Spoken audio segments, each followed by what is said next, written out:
Salut tout le monde. Qu'est-ce que la Chine?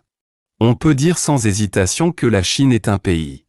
Mais ce que je veux vous dire, c'est que la Chine est bien plus qu'un pays. Qu'est-ce que la Chine exactement? La réponse à cette question pourrait complètement changer votre compréhension de la Chine. En 2012, l'ancien secrétaire d'État américain Henry Kissinger a écrit un livre intitulé « On China ». Selon lui, le déclin de la Chine depuis 1840 n'était qu'un accident passager de l'histoire et non la norme. Il existe de nombreux pays dans le monde qui ne comprennent pas le modèle d'existence de la Chine et sont profondément confus quant à la raison pour laquelle la Chine a pu exister aussi longtemps dans l'histoire. La Chine a toujours été un empire central puissant dans l'histoire. Mais construire un empire puissant n'est pas son droit exclusif. Car dans d'autres parties du monde, il y a eu l'Empire romain, l'Empire perse, l'Empire macédonien, l'Empire byzantin et l'Empire ottoman. Ce sont toutes des superpuissances célèbres. Mais ces puissants empires ont tous eu une durée de vie éphémère. Même l'Empire britannique, autrefois connu sous le nom de « l'Empire sur lequel le soleil ne se couche jamais », a ensuite décliné.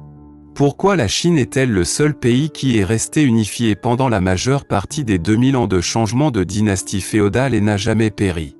Comment la civilisation chinoise, avec une histoire de plus de 5000 ans, a-t-elle pu se transmettre jusqu'à nos jours et ne jamais disparaître? Il n'y a peut-être qu'une seule réponse à ces questions, la Chine n'a jamais été seulement un pays, mais une civilisation déguisée en pays. Tout au long de l'histoire de l'humanité, aucun des puissants empires européens n'a été capable de se relever après son effondrement. Le peuple de l'empire ne semble pas avoir intérêt à restaurer l'empire à sa gloire d'antan. Les descendants de l'empire romain ne se considèrent pas comme des Romains et n'ont pas le désir de reconstruire l'empire romain.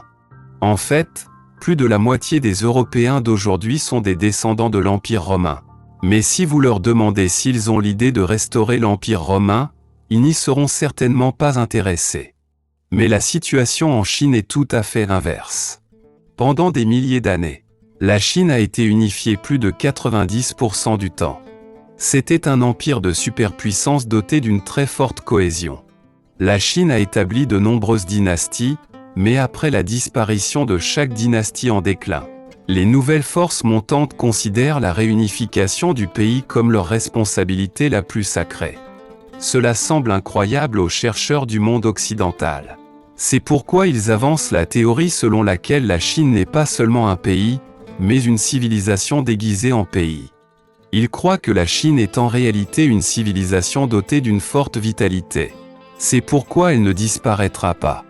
Cependant, les puissants empires qui sont apparus dans l'histoire européenne n'étaient qu'un seul pays et finiraient donc par périr. Il y a une part de vérité dans ce jugement. Ce qui est magique avec la Chine, c'est que chaque dynastie s'est reconnue comme faisant partie de la Chine. Après le déclin d'une dynastie, celui qui s'empare du monde annoncera qu'il a hérité du pouvoir de la dynastie précédente plutôt que d'établir un nouveau pays. Quand cette tradition a-t-elle commencé? Tout a commencé avec Qin Shi Huang, le premier empereur à unifier la Chine. Son nom était Yingzheng. En 221 avenue Jésus-Christ, Qin Shi Huang unifia la Chine. Il apporta de nombreuses contributions créatives. L'une de ses contributions les plus originales fut de demander à des artisans de sculpter un sceau national en jade. À l'avenir, les empereurs de chaque dynastie feraient de leur mieux pour obtenir ce sceau de jade afin de prouver la légitimité de leur unification du pays. Après la chute de la dynastie Tang, bien que le sceau de jade ait mystérieusement disparu, cette tradition et le concept d'unité nationale sont depuis longtemps profondément enracinés dans le peuple chinois et ont formé une tradition chinoise unique. Cette tradition se transmet en Chine depuis plus de 2000 ans et perdure encore aujourd'hui. Cependant, aucun empereur des empires qui ont marqué l'histoire européenne n'a jamais fait cela, et l'Europe n'a donc pas réussi à établir une telle tradition. Par conséquent, l'Europe n'a connu au cours de l'histoire qu'une unification occasionnelle et de courte durée. Pendant la majeure partie du temps, l'Europe était divisée en petits pays. L'Europe utilise les liens du sang et les relations religieuses comme base de cohésion du pays.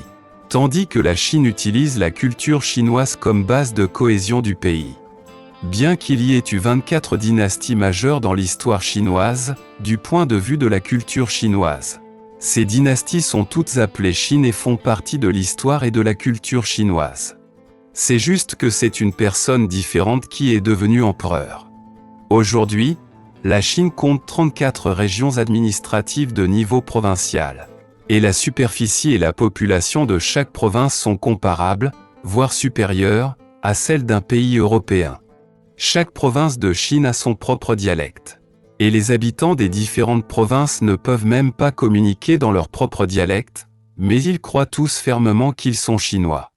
En regardant autour du monde, aucun pays ne bénéficie d'une cohésion aussi forte que celle des plus de 1,4 milliard de Chinois. Cela peut paraître incroyable pour d'autres pays, mais c'est la réalité. C'était le cas des Chinois il y a plus de 2000 ans. Il y a donc une part de vérité dans l'affirmation selon laquelle la Chine n'est pas seulement un pays, mais une civilisation déguisée en pays. Pourquoi la culture chinoise peut-elle unir autant de personnes ? Parce que la culture chinoise est extrêmement inclusive. Tant que vous acceptez la culture chinoise, vous êtes chinois, quelle que soit votre ascendance ou votre religion. La culture chinoise n'exclut jamais les autres cultures, est douée pour l'apprentissage, s'oppose à l'intimidation des faibles et recherche une coexistence harmonieuse entre les peuples et la nature. C'est peut-être la raison pour laquelle la civilisation chinoise existe sur Terre depuis plus de 5000 ans. Merci de vous être abonné à ma chaîne, à bientôt pour le prochain épisode.